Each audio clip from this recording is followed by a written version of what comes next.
Well, good news everyone. I'm working on the Rover again today, and the goal for today is to get it running. We're not far off. I've got the cylinder head and cam carrier on. It's all fully timed. I still need to put the distributor and the rest of the ignition system back together. Now, a few minutes ago, I went to turn the key and make sure the engine spun over properly. And unfortunately, it turns out my starter motor solenoid is a bit sticky. So it just kind of kept on turning and turning. So I turned off the key and it kept turning. I removed the key and it kept on turning. So I pulled the starter motor out. That's the old one there. I confirmed it was stuck by when I took it out. I could see the wheel was still thrown fully out. I even kind of bashed it on the floor a couple of times, kind of like this, and it stayed out. So my assessment is it is officially buggered.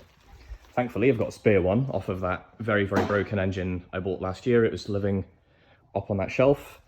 Now here I have it, including all of the wiring that I took off with, because the intention was when I was stripping the engine, I want to get all the stuff off of it so that it would just be the raw mechanical parts, you know, the rotating assembly and everything, so it could go into the engine builder.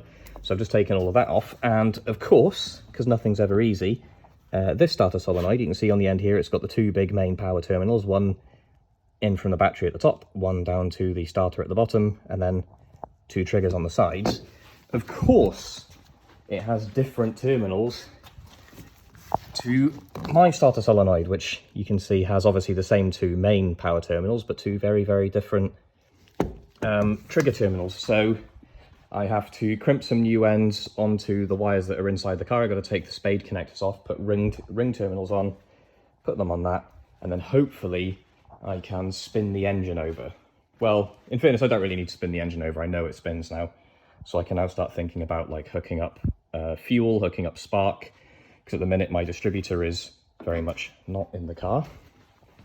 The plugs are very much not in their holes, so those go straight down into the cylinders there. And I also don't have an exhaust on, so it's going to be loud as hell. But yeah, in theory, should be able to run it today.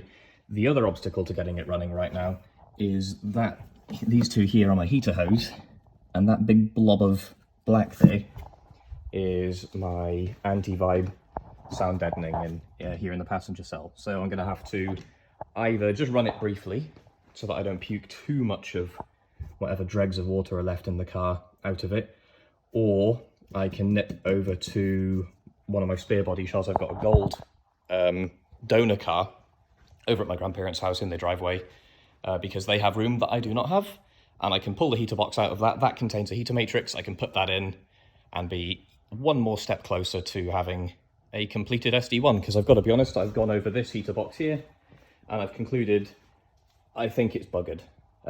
It needs so much repair and rework that I just don't really think I can save it, if I'm being honest with myself. So new heater box to go in, and then hopefully we'll be ready to go. So hopefully I have a follow-up video for you soon with the results of that, and see you next time.